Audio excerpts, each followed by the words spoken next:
Man, well, we're back on this today. Back on Sony. Technically Bungie, but Sony has to sign off on like everything that they do. But anyways, thank you guys for tuning in. If you're a returning viewer, welcome back. And if you're new, hey man, check out my other videos. Hit that like and subscribe button. But anyways, let's get into this. It says Marathon Alpha draws new plagiarism accusations against Bungie as artist says game is plastered with stolen art. Oh my goodness. Bungie is facing new plagiarism accusations after an artist claims Marathon's closed alpha is plastered with stolen art. Bungie's upcoming extraction shooter Marathon has been in the spotlight recently thanks to its closed alpha launch and its bold, visually striking art direction. Many in the community have been talking about the game's graphic realism style, a mix of sharp, minimalist design and realistic world building. But while the art has earned plenty of attention, Bungie is now dealing with a very different kind of headline, as a digital artist has stepped forward with plagiarism claims about the alpha. It looks like another first-person shooter, and I'm honestly sick of first-person shooters. You guys know how all these all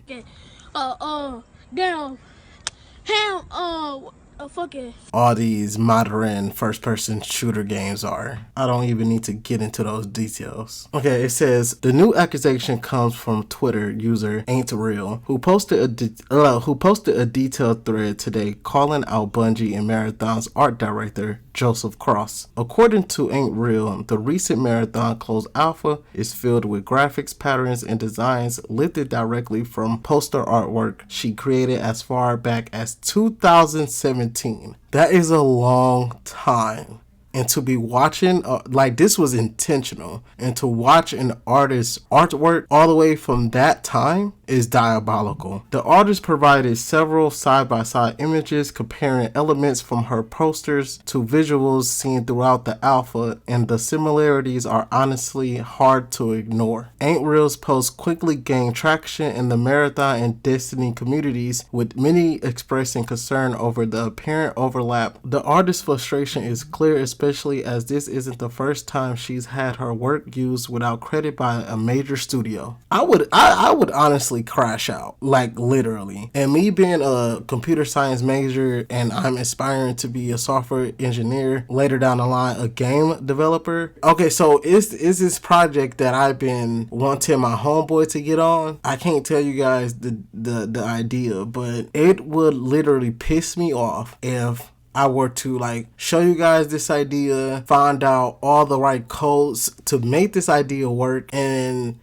then like a major studio just come and take my work and take credit for it and not even give me credit. I would literally crash out. They have a lawsuit coming their way. So anyways, the Marathon Alpha was released recently and its environments are covered with assets lifted from poster designs I made in 2017. The Twitter post reads, Bungie is of course not obligated to hire me when making a game that draws overwhelmingly from the same design language I have refined for the last decade. But clearly my work was good enough to pillage for ideas and plaster all over their game without pay or attribution. I don't have the resources or the energy to spare to pursue this legally, but I have lost count of the number of times a major company has deemed it easier to pay a designer to imitate or steal my work than to write me an email. Literally, it's that easy. What's that guy named Joseph Cross? If he wanted to use her work, all he had to do was literally contact her, get her on the team, and she probably would have let them use it. Of course for her pay, but this would have looked great on her resume. I mean, this looks good on her right now anyway, so I really hope she gets some deals and some work. But let's continue reading. In 10 years, I have never made a consistent